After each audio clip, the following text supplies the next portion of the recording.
Pernah nggak sih ngerasa gagal, terus kayaknya susah banget buat bangkit lagi? Atau sebaliknya, pernah lihat orang yang jatuh, tapi kok bisa balik lagi, bahkan lebih kuat dari sebelumnya? Hari ini, kita akan ngobrolin soal seni untuk bangkit kembali. Gimana caranya mengubah kegagalan jadi kekuatan? Oke, jadi kita bakal bedah topik ini jadi 5 bagian. Kita mulai dari dasarnya dulu, seni bangkit kembali itu apa? Terus kita masuk ke mesin utamanya, yaitu soal mindset.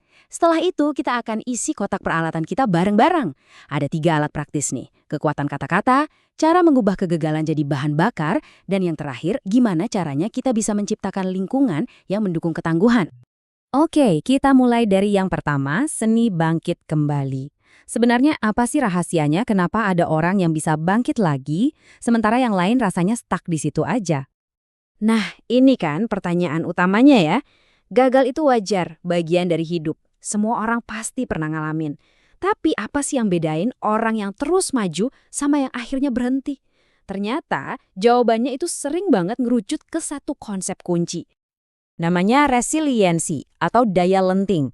Jadi para ahli psikologi itu ngasih definisi resiliensi bukan sebagai kemampuan buat nggak pernah jatuh atau nggak pernah ngerasa sakit. Bukan itu.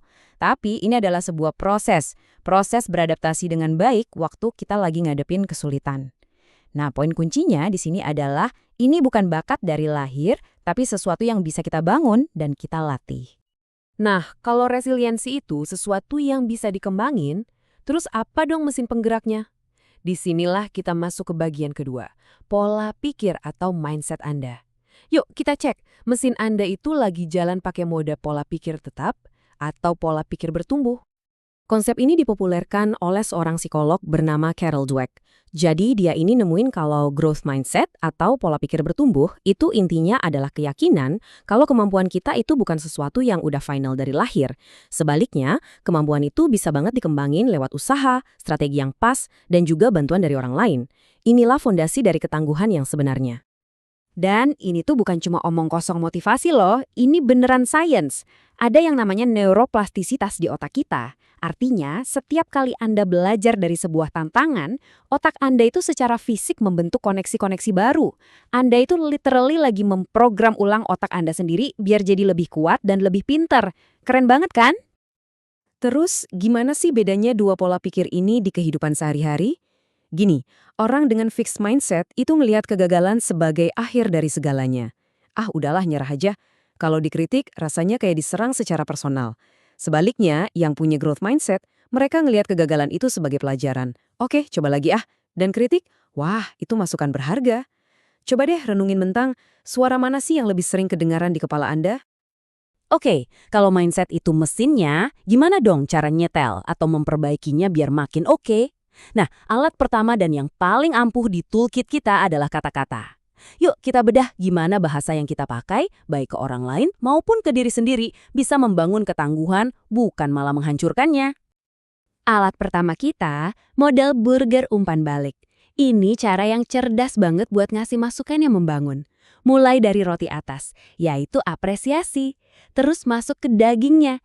Ini adalah koreksi yang spesifik ke perilakunya, bukan ke orangnya. Terakhir, tutup lagi pakai roti bawah, yaitu dorongan semangat. Misalnya nih, presentasi kamu tadi semangatnya dapet banget, aku suka. Biar makin mantap, coba deh tambahin data pendukung di slide ketiga. Aku yakin di rapat berikutnya kamu bisa bikin ini jadi lebih sempurna. Simple kan? Tapi efeknya luar biasa.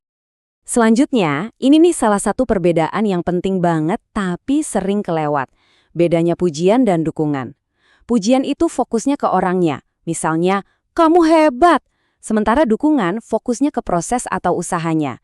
Kerja kerasmu kelihatan banget. Pujian itu bisa bikin orang jadi takut bikin salah. Sementara dukungan justru ngasih keberanian buat mencoba hal baru. Ini perubahan kecil tapi dampaknya gede banget. Nah, disinilah bagian yang paling mengejutkan dari penelitian Dr. Dweck. Ternyata, pujian yang niatnya baik, kayak bilang, wah kamu pintar banget, justru bisa jadi bumerang. Pujian semacam itu malah mendorong orang ke fixed mindset. Mereka jadi takut ngambil tantangan baru, karena khawatir nanti kelihatan nggak pintar lagi. Dan akhirnya, resiliensi mereka malah menurun. Sekarang kita pindah ke alat kedua. Apa sih yang harus kita katakan waktu seseorang, atau bahkan diri kita sendiri, lagi gagal? Ini dia strateginya untuk mengubah kegagalan jadi bahan bakar buat maju. Formulanya ada 5 langkah. Pertama, validasi perasaan mereka. Akui kalau itu emang berat.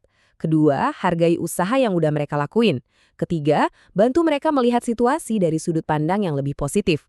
Keempat, yakinkan mereka kalau nilai diri mereka itu nggak ditentukan sama hasil ini. Dan kelima, tawarkan dukungan dan harapan buat kedepannya.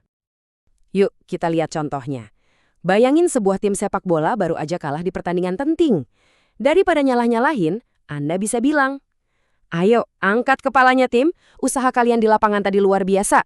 Kita jadiin kekalahan ini bahan bakar buat balik lagi lebih kuat musim depan." Kalimat ini mencakup kelima elemen tadi dan langsung mengubah suasana dari kecewa jadi penuh harapan. Alat-alat tadi itu udah keren banget, tapi bakal jauh lebih powerful lagi kalau dipakai di lingkungan yang tepat. Jadi di bagian terakhir ini, kita akan perluas pandangan kita. Gimana sih cara kita menciptakan ekosistem ketangguhan ini? Ada konsep yang namanya ordinary magic atau keajaiban biasa dari psikolog Anne Maston. Idenya gini, resiliensi itu bukan kekuatan super yang cuma dimiliki orang-orang tertentu. Bukan, ini adalah proses adaptasi yang normal dan wajar bagi manusia. Sesuatu yang kita semua bisa akses dan kembangin lewat sistem pendukung di sekitar kita. Salah satu prinsip utamanya adalah kombinasi antara kelembutan dan ketegasan. Bayangin deh seekor induk burung, dia harus cukup tega buat mendorong anaknya keluar dari sarang supaya si anak bisa belajar terbang. Kadang dukungan terbaik itu bukan dengan melindungi dari semua kesulitan, tapi justru dengan memberikan dorongan yang tegas tapi penuh kasih sayang buat menghadapi tantangan. Terus gimana caranya kita bisa nge-gym buat melatih otot resiliensi ini di dunia nyata? Banyak caranya, misalnya lewat traveling, yang ngelatih kita beradaptasi sama hal-hal tak terduga. Atau berkemah, yang membangun kemandirian. Olahraga juga bisa. Itu ngajarin disiplin, kerja sama tim, dan gimana caranya menerima kekalahan dengan lapang dada. Jadi, ini dia toolkit resiliensi Anda. Ingat model burger buat ngasih umpan balik? Bedakan antara pujian yang bisa melemahkan dan dukungan yang justru menguatkan. Pakai formula 5 langkah waktu ngadepin kegagalan, dan terapkan pola pikir yang lembut sekaligus tegas. Ini semua alat-alat praktis yang siap Anda pakai untuk mulai membangun ketangguhan. Buat diri sendiri dan orang-orang di sekitar Anda. Mulai hari ini juga. Sebagai penutup, saya mau ngajak Anda mikir, dengan semua alat yang udah kita bahas barusan, kira-kira ada nggak satu percakapan yang mau Anda ubah minggu ini? Mungkin obrolan dengan anak, dengan murid, dengan rekan kerja, atau bahkan obrolan dengan diri Anda sendiri.